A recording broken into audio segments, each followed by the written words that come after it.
نحمده ونستعينه ونستغفره ونؤمن به ونتوكل عليه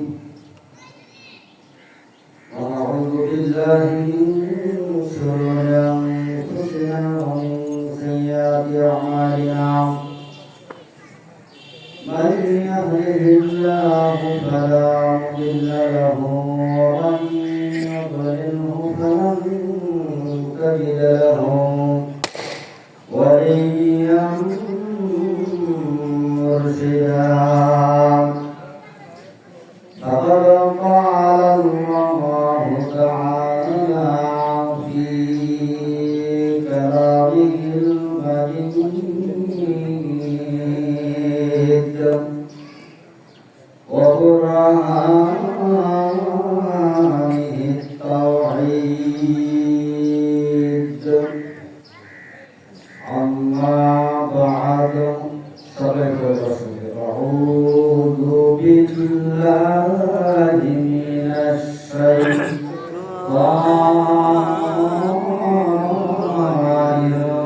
الرجيم بسم الله الرحمن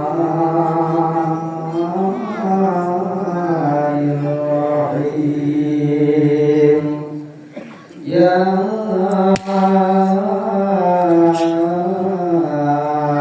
أيها الذين آمنوا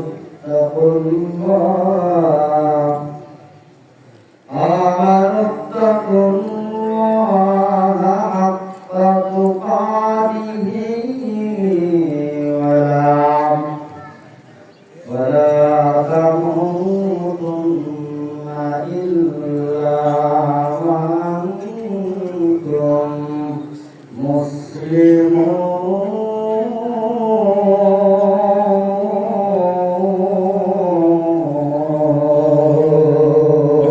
الله أكبر. صدقت يا ربنا. وعما الصالح حبيب رسول الله صلى الله عليه وسلم إن الله وملائكته يصلون على النبي يا أيها الذين آمنوا صلوا عليه وسلموا تسليما.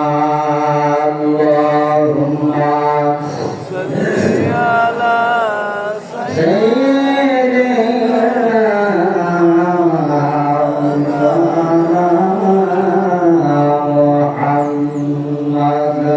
وعلى آل سيدنا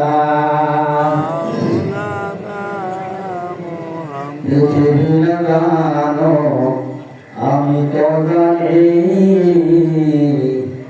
আমি কি পাপ করেছি পৃথিবী না জানো আমি তো জানি আমি কি পাপ করেছি আমার পাপের ঘরের বিচার আমার নাম পায় জয় তুমি মাফ করো আমায় মাফ করো আমায়। আলহামদুলিল্লাহ রাব্বিল আলামিন। উপস্থিত জাইহাট ছাত্রগুলো সিনিয়র মাদ্রাসা ইন্টারের সম্মানিত মুসল্লিগণ, আসসালামু আলাইকুম ওয়া রাহমাতুল্লাহি ওয়া বারাকাতুহু। ওয়া আলাইকুম আসসালাম। শুকরিয়া আদায় করছি মহান রবের দরবারে আলহামদুলিল্লাহ। দরুদ সালাম পাঠ করছি রাসূলের উপরে সাল্লাল্লাহু আলাইহি ওয়াসাল্লাম। রুহের মাগফিরাত কামনা করছি সমস্ত শহীদ ভাইদের জন্য, আল্লাহুম্মা আমিন। বিশেষ করে প্রাণ ফেলে দোয়া করছি 2024 জুলাই গণঅভ্যুত্থানে সকল শহীদদের স্মরণে আল্লাহর কাছে দোয়া করছি, আল্লাহ সকলকে শহীদের সর্বোচ্চ মর্যাদা দান করবেন। আল্লাহুম্মা আমিন। দোয়া করছি অসুস্থ জনিত কারণে যারা দেশে আসতে পারেনি, আল্লাহ তাদের সকলকে শেফায়ে কুল্লিয়া আজিলা দান করবেন। আল্লাহুম্মা আমিন। আর দোয়া করছি যারা আমরা পবিত্র রমাদান মুবারক মাসে দীর্ঘ 30 দিন রোজা রাখার পরে ঈদগাহের মাঝে আসা আল্লাহ সুযোগ করে দিয়েছে। আল্লাহর রাসূল সাল্লাল্লাহু আলাইহি ওয়াসাল্লাম বলেন, পবিত্র রমাদান মুবারক মাসে রোজা রাখার পরে ঈদগাহের মাঠ থেকে যখন ব্যক্তিগুলি ফিরে যায়, আল্লাহ রাব্বুল আলামিন তাদের জীবনের সমস্ত গুনাহসমূহ মোচন করে বেগুনা মাসুম হিসাবে বাড়িতে ফিরে আনে। আল্লাহ আমাদের সকলে জীবনের সমস্ত গুনাহসমূহ মাফ করে দেয়। সকলে বলেন আল্লাহুম্মা আমিন। সম্মানিত উপস্থিতি, যে আলোচনা শুরু হয়েছিল, আমাদের সম্মানিত পেশ ইমাম সাহেব যে আলোচনা শুরু করেছিলেন, সেই আলোচনা যেখান থেকে ছেড়েছে সেখান থেকে শুরু করছি আমি, ইনশাআল্লাহ। পবিত্র রমাদান মুবারক মাসের পরে মুসলিম উম্মাহ আল্লাহ রাব্বুল আলামিন বছরে 2টি উৎসবের আয়োজন করেছেন, একটা ঈদুল ফিতর আর একটা ঈদুল আযহা। আজকে সালাতুল ঈদুল ফিতরের নামাজ আদায়ের জন্য আমরা ময়দানে উপস্থিত হয়েছি। দীর্ঘ একটি মাস সিয়াম সাধনা মাস রোজা রাখার পরে আমরা ঈদগাহের ময়দানে উপস্থিত হয়েছি। মূলত রমাদান মুবারক মাসটা আমাদের জন্য ছিল তাকওয়া অর্জন অন্যতম মাধ্যম। এই তাকওয়া অর্জনের মাধ্যমটা আমরা সকলেই গ্রহণ করেছি, তবে এটা সুফল আমরা কখনই পাবো এই তাকওয়ার উপরে বাকি 11 মাস যখন আমরা চলতে পারবো। কিন্তু আমরা মুসলমান, আমাদের কাছে সন্দেহ হয় যে আমরা এই ঈদগাহের মাঠ থেকে ফেরার পরে সেই তাকওয়াটা ধরে থাকতে পারবো কিনা সন্দেহ। এজন্য এই দিনে যদি অন্য কোনো কার্যক্রম আমাদের দ্বারা পরিচালনা করা জায়েজ থাকে, সেটা আমাদের জানাবে। শুধু বছর থেকে সেই আমলটা করবে কেন? ইমামকে সাথে করে নিয়ে সেই আমলটা করা দরকার। জামাতের সহিত নামাজ আদায় করলে সব বেশি না? কি বলেন আপনারা? কথা বুঝতেছে না?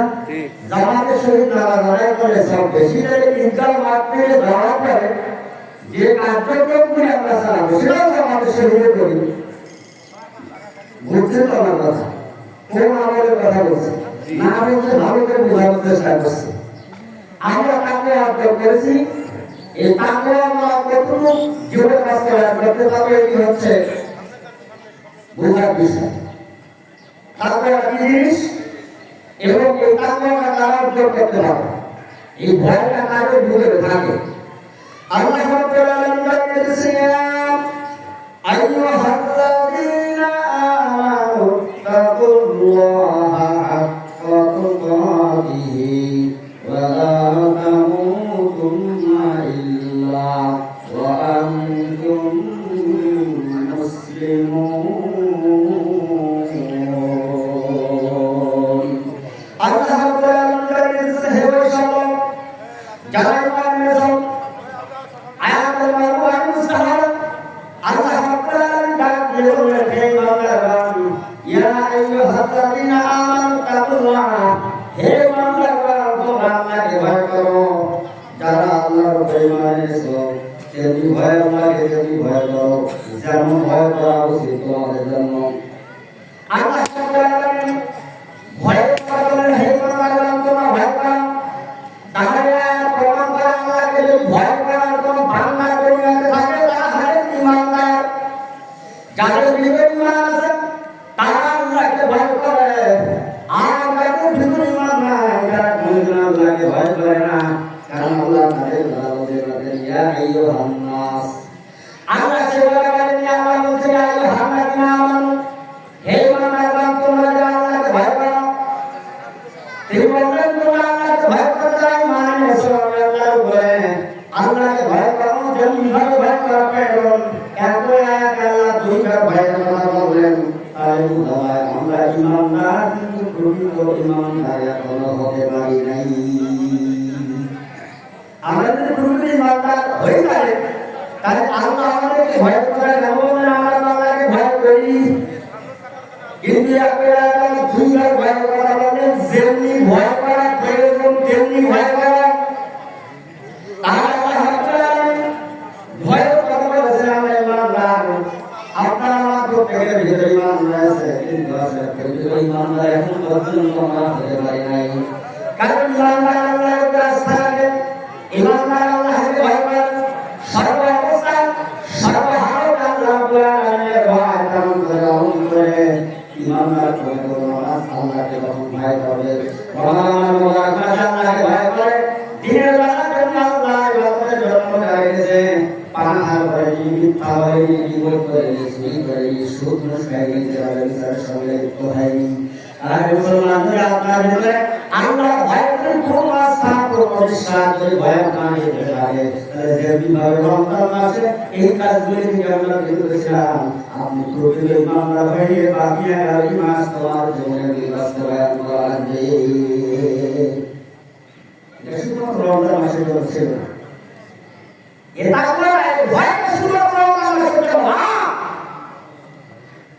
এটা আপনার গ্যারিং দেওয়া হয়েছে বাকি 11 মাস দোয়া করে চলতে পারেন। আর আল্লাহ ভয় করবেন, যেমনি ভয় করবেন।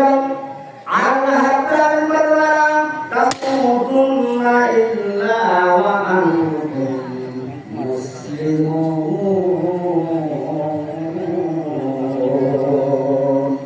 আল্লাহ বলেন তোমরা কত বড় মুসলমান করো, যতক্ষণ মুসলমান না হয়। আমরা যদি নিজেদের কাছে প্রশ্ন রাখছি, আমরা সারা করে বলতে আমাদের বলতে এসেছি, বলুন তো আমরা কি মুসলমান না? আমরা কি মুসলমান না? মুসলমান না? আমরা সবাই মুসলমান। মুসলমান না হলে ময়দানে আসার কথা ছিল না, কিন্তু আল্লাহ আমাদেরকে সন্দেহ করলেন কেন? তোমরা প্রকৃত মুসলমান না হওয়া বলেছিল না, তাই বোঝা যায় যে আমরা মুসলমান কিন্তু প্রকৃত না। আমরা মুসলমান ঠিক আছে, কিন্তু প্রকৃত মুসলমান না। এখন মুসলমান না বলে আমরা মুসলমান, জন্মগতভাবে মুসলমান, সামাজিকভাবে মুসলমান, রাষ্ট্রীয়ভাবে মুসলমান, ধর্মীয়ভাবে মুসলমান, ইব্রাহিম আলাইহিস সালামের সুন্নাত আদায়ের মাধ্যমে মুসলমান। কিন্তু আসলে মুসলমান শুধুমাত্র ইব্রাহিম আলাইহিস সালামের সুন্নাত আদায়ের মাধ্যমে মুসলমান হওয়া যায় না। কারণ প্রকৃত মুসলমান যদি আপনি হতে চান, আল্লাহর পূর্ণ বিশ্বাস আস্থা যদি আপনি করে থাকে, রমজান মাসে যেমনি আল্লাহকে ভয় করেছেন, এই আমলটা বাকি 11 মাস সালাম নামে মুসলমান অন্তরে যেটা বিশ্বাস করেন, মুখে সেটা প্রকাশ করা লাগবে, অন্তরে সেটা বাস্তবায়ন করা লাগবে। মুখে প্রকাশ আছে, অন্তরে বিশ্বাস হবে, কর্মে বিশ্বাস নাই হবে, আপনি দুই বিশ্বাস দিয়ে কোনো লাভ হবে না।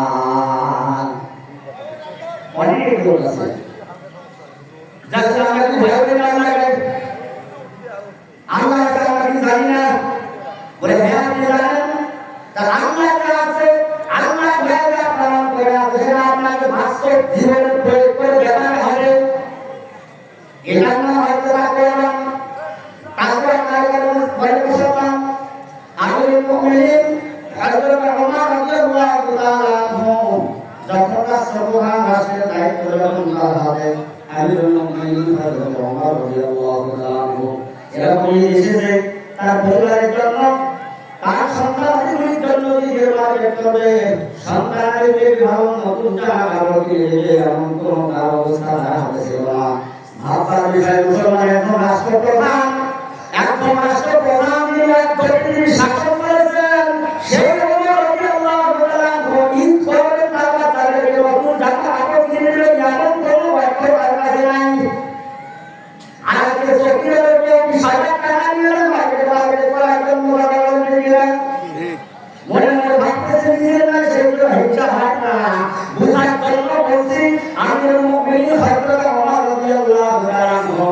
রাষ্ট্রপ্রধান রাষ্ট্রপতির দায়িত্ব পালন করেন প্রধানমন্ত্রীর কাছে সেই ব্যক্তি সেই সময় তার অর্থমন্ত্রীর দায়িত্ব পালন করেছিলেন আবু উবাইদা ইবনে জাররাহ রাদিয়াল্লাহু আনহু। আবু উবাইদা ইবনে জাররাহ রাদিয়াল্লাহু আনহু এখানে চিঠি লিখেছেন।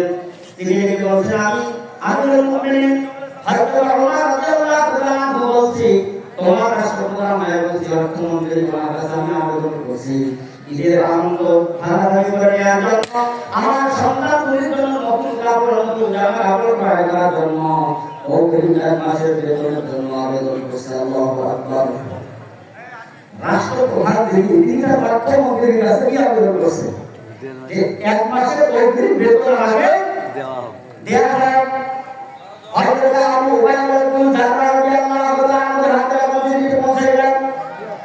তিনি আসলে বাইরে আছেন 24% যা আমরা এমন রাষ্ট্রপ্রধান পেয়েছি, এমন সব একজন রাষ্ট্রপ্রধান পেয়েছি, ঈদের সন্তানগুলির জন্য জামা কাপড় ক্রয় করবে এমন অর্থ তার কাছে নাই। তিনি কান্না করছেন। এই চিঠি পড়া আমরা কান্না করছেন। তিনি ব্যক্তি চিঠি লিখলেন আমিরুল মুমিনিন হযরত ওমর রাদিয়াল্লাহু আনহু কাছে চিঠি লিখলেন, আমিরুল মুমিনিন আপনি চিঠি লিখেছেন, আপনার কথা আমি জানি আছি, তবে আমার প্রশ্ন দুটো আপনার কাছে, এই দুইটা প্রশ্নের উত্তর যদি আপনি দিতে পারেন, গ্যারান্টি যদি আপনি দিতে পারেন, লিখিত যদি আপনি দিতে পারেন, অগ্রিম 1 মাসের বেতন দিতে আমি অর্থমন্ত্রী রাজি। কয়টা? দুইটা প্রশ্ন লাগলে আমিরুল মুমিনিন আমরা আপনাকে 1 মাসের অগ্রিম বেতন দেব রাজি আছেন। তবে আপনি আমাদের দুইটা প্রশ্নের উত্তর দিলেন। এক নাম্বার হচ্ছে আমিরুল মুমিনিন, আপনি যদি 1 মাসের বেতন চাইলেন, আপনি আগামী মাসের শেষ তারিখ পর্যন্ত বেঁচে থাকবেন, এই গ্যারান্টি দিয়ে যদি আপনি লিখিত দিতে পারেন, তাহলে আপনাকে আমি 1 মাসের বেতন দিতে পারি। অর্থমন্ত্রী রাষ্ট্রপ্রধানকে যিনি রাখেন আমিরুল মুমিনিন, আপনি যে 1 মাসের অগ্রিম বেতন চেয়েছেন, আপনি যদি আগামী মাসের শেষ তারিখ পর্যন্ত বেঁচে থাকার গ্যারান্টি দিতে পারেন, তাহলে আমি আপনাকে কি করতে পারি? অগ্রিম বেতন দিতে পারেন একজন অর্থমন্ত্রী, একজন রাষ্ট্রপ্রধানকে আমার কথা বলতে পারেন। আর সাধারণ একজন জনগণ নিজের হক আদায়ের জন্য, বাক স্বাধীনতাকে প্রয়োগ করার জন্য আমি যদি এখান থেকে সত্য কথাটা বলি, সত্য কথা যদি বলতে আমি অপরাধের নামাজ হাজার হাজার ঈদের নামাজ হয়েছে, এই ময়দানি ইমাম সাহেব দাঁড়িয়ে যদি হক কথা বলতো, ওই ঈদের নামাজের জীবনের শেষ ঈদের নামাজ ছিল, ওই ঈদের নামাজের জীবনের শেষ ঈদের নামাজ পরবর্তী সময়ে কিন্তু জেলের ভিতরে টাকা লাগছে, তাহলে আপনি টাকা বলা হয়ে যান, আপনি সরকারের পয়সা দিয়ে যান, আপনার রাষ্ট্রপ্রধানকে টাকা বলা হয়, উৎসর্গতা হয়, কেমন পর্যন্ত আপনি চেষ্টা করলে আপনি প্রতিদিন টাকা বলা চলে, আপনি প্রতিষ্ঠা করতে পারবেন না। অর্থমন্ত্রী আব্দুল্লাহ আবু উবাইদা ইবনে জাররাহ রাদিয়াল্লাহু আনহু বলেছেন, আমিরুল মুমিনিন আপনি যদি প্রথম নাম্বার শর্ত পূরণ করতে পারেন, তাহলে আপনাকে আমি 1 মাসের অগ্রিম বেতন দিতে পারি। 2 নাম্বার আপনার কাছে প্রশ্ন হচ্ছে, জনগণ রায় দিয়ে আপনাকে চেয়ারে বসিয়েছেন, জনগণের রায় আপনি নষ্ট করে দিয়েছেন, জনগণ থেকে আজকে আমার আস্থা প্রকাশ করে আমরা ওমরের দায়িত্ব আর মানি না, ওমরকে রাষ্ট্রপ্রধান হিসাবে চাই না, তাই মুহূর্তের মধ্যে আপনি আউট হয়ে যাবেন। আর এই গ্যারান্টি যদি দিতে পারেন যে জনগণ আগামী মাসের শেষ তারিখ পর্যন্ত আপনাকে ক্ষমতা চেয়ারে বসিয়ে রাখবে, এই গ্যারান্টি যদি আপনি দেন, তাহলে আপনার অগ্রিম 1 মাসের বেতন আমি দিতে পারি। একটা ভারতের অর্থমন্ত্রী দেশের প্রধানমন্ত্রী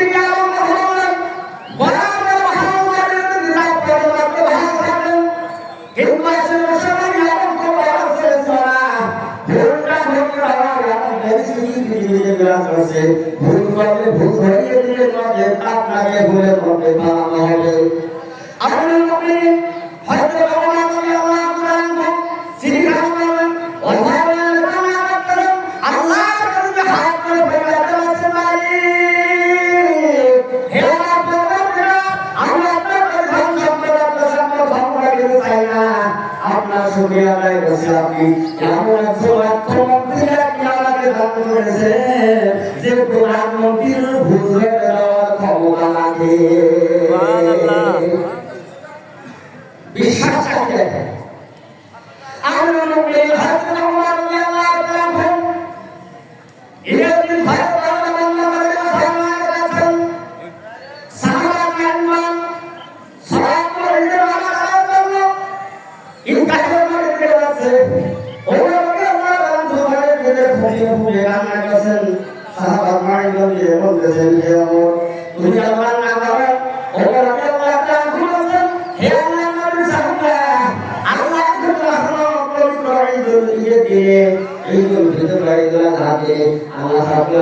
সমস্ত মানুষ মাফ করে দেয় আমি আমার জীবন থেকে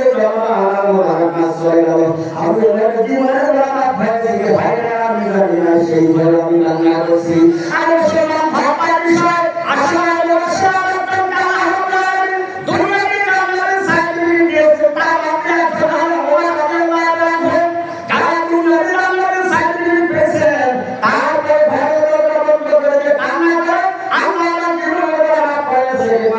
সেই চিন্তায় তাদের চোখের পানি শেষ হয় না আর মুসলমান শেষ হইতে নাই হইতে গিয়ে সারা পুরা সারা আদায় করে বাইরে গিয়ে না তার আয়না দেখা শুরু করে এমন করে উত্তর সেই দুনিয়াতে মুসলমান কখনো আশা করে না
আমি বলেছিলাম বিদায় করে রাখতে পারি না আজকে ছুটি দিয়ে যায় মহিলা আয় আমার নতুন করে তৈরি হয়ে যা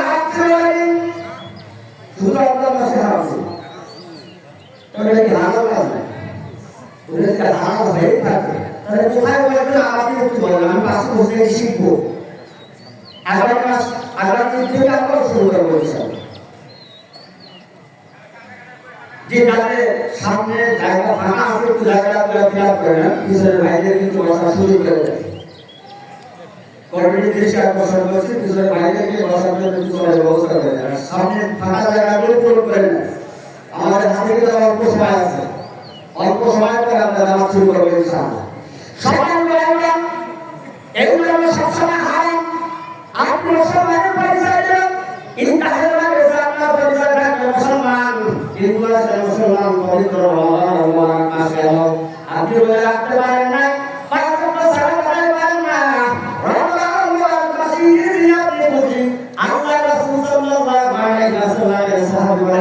মুসলমানদের জন্য পাপ মুক্ত প্রক্রিয়া দিয়ে তাদের জন্য দিন পাপ মুক্ত যেদিন দিয়ে মুসলমানদের জন্য প্রক্রিয়া দিনেই দিন পাপ মুক্ত করবে তাহলে আপনি আজকে জুয়াইন পাহাড়ান আপনি আজকে মালিন পাহাড়ান আপনি আজকে নাগরিক পাহাড়ান আপনার বিশেষ মিয়া আপনার মেন হয় পাকান আপনি যাদের উপরে তাদের কাছে আপনি ফিরে আছেন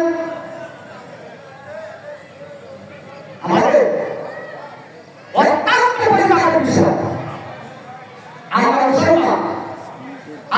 রাসূল সাল্লাল্লাহু আলাইহি ওয়াসাল্লাম বলেন ব্যক্তিরা নেতা থেকে বিরাট থেকে গুনাহগার বানানো হয় যারা শরীরকে উপরে তোলা রাখে তাদের জন্য কি হবে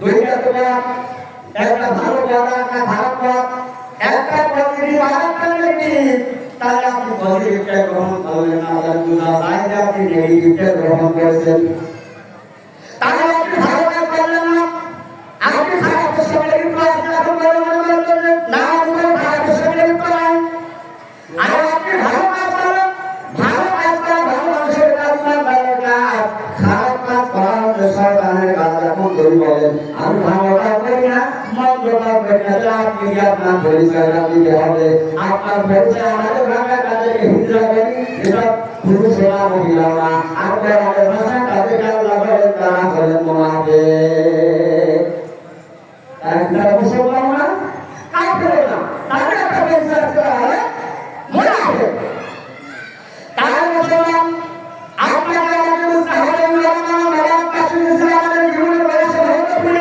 বলা জীবনের বয়সে বলা পড়ে কিন্তু আসলে মুসলমান মুসলমান হিসেবে আমাদের তাকওয়ার জায়গা আমরা ঠিক করতে পারি নাই আমাদের মুসলমানদের কেন্দ্রে হয়ে গেছে এরকম ঈদের মাঠে যাবো 10-15 মিনিট আধা ঘন্টা ইমাম সাহেব যা বলে বলুন অন্তত ওই সময়টার জন্য ওখানে দেখা যায় বলে মেরে ঈদ থেকে বের হয়ে যাওয়ার পর ইমাম সাহেব তো আমার পিছিয়ে পিছিয়ে যাবে না কিন্তু আসলে মুসলমানরা খাবে এটা শুধু আপনি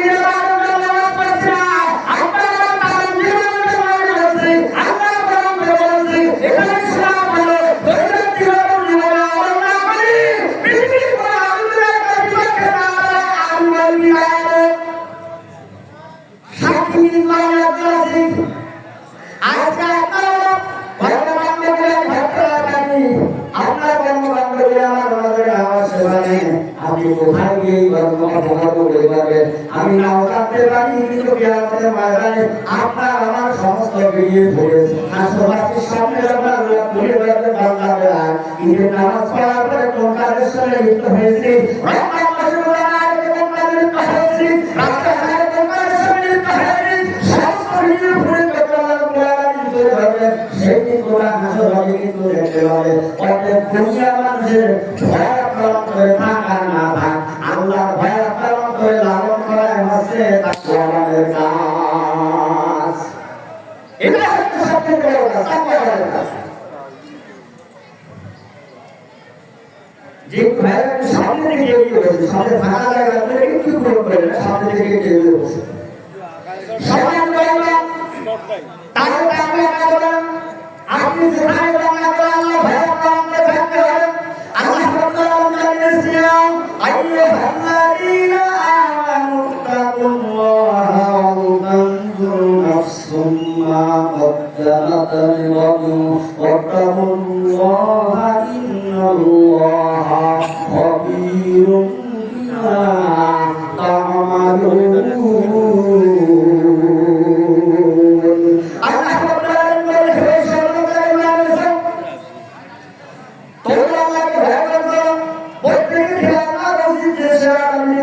কি ব্যবস্থা করেছে আল্লাহকে আরো ভয় করে চলো আল্লাহ অবশ্যই তোমাদের সেবা করে খবর রাখেন আল্লাহ রাব্বুল আলামিন রহিমান দালাম তোমরা আল্লাহকে ভয় করে তোমাদের খেয়াল রাখা উচিত তোমরা আগামী দিনের জন্য কি সঞ্চয় করছো আগামী দিনের জন্য কি তোমরা দোয়া করছো কারণ আগামী দিনটা আমার দুনিয়ার জীবন না হতে পারে আগামী দিনটা আমার পরিবারের জীবন হতে পারে এই দিনটা আজকে আমরা পাইছি আমরা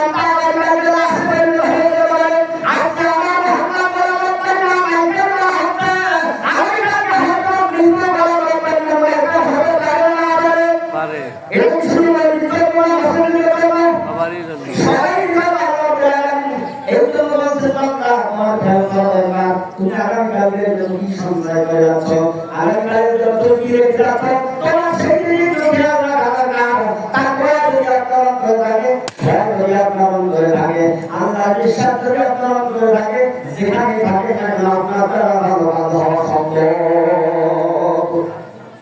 কারণ আপনার আমার ভয় যদি অন্তরে থাকে আজকে আমাদের সামাজিক ব্যবস্থা নৈতিক ব্যবস্থা হয়ে গিয়েছে যে কথা আমি ভালো করে আসতেছি কারণ আমি অবশ্যই বেশি বলেছি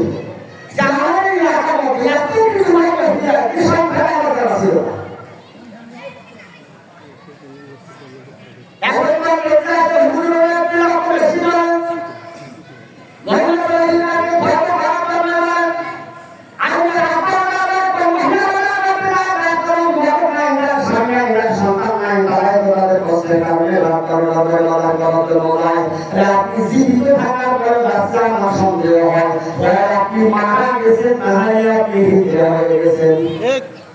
দুটো থেকে একটা ওই মাইকিং মাস্টার বললাম এই কথা শুনে আমার বলল দেখতে আমার সামনে অবস্থা কি হয়ে গেছে আমার সামনে একদম পুরুষ আসছে জমা যাচ্ছে পুরুষ বলছে দেখো বলতে বলতে সিনেমা গেল মহিলার সাথে ধাক্কা লেগে গেল ধাক্কা লাগার পরে পুরুষের রক্ষা পাইলে ওই মহিলারা মুখ বাঁকা করে বলতেছে যে ভাই কোনো সমস্যা নাই কি বেমায়া একটা পুরুষের সঙ্গে একটা মহিলা ধাক্কা লেগে গেল পুরুষকে সাথে দেখতে দেখতে বলতে বলতে লাগিয়ে গেল সবটা ধরে বলতে হতে না তাহলে বুঝা যাচ্ছে সামনে তুলে ওই ধাক্কা গায়েস কি বলে না আলহামদুলিল্লাহ তাই বলেন যদি আপনি কোনো বলবেন না সামনে ধাক্কা লাগিয়ে বলতে পারবেন না পারবেন না তাই মানে বলবেন না না আপনার কারণে না ইমান কারণে না শরীরে কোনো সমস্যা তারপর শুনুন বিমানে না তারপর শরীরে কোনো সমস্যা হবে তারপর শরীরে ভিতরে থাকবে 100% ইমান তারপর থাকবে না ইমান পরিবর্তন শুরু করে যাবে আর শরীরে ভিতরে যদি তারপর না থাকে আপনি চেষ্টা করবেন সব পরিবর্তন করা সম্ভব না আমি একজন নাম চলে আসে আমি বছর সারা ভয় করতে যাই মারা গেলে চলে গেলাম বা আমাকে পরিবর্তন করে না আসবে কিন্তু সমাজের লোকটা তুমি এই সমাজে থাকবে অতএব আমাদের প্রচেষ্টা থাকতে হবে সমাজের লোকগুলিকে থাকতে হবে বানানো সমাজের লোকগুলিকে ভালো বানানো সমাজের লোকগুলিকে ইমানদার বানানো সমাজের লোক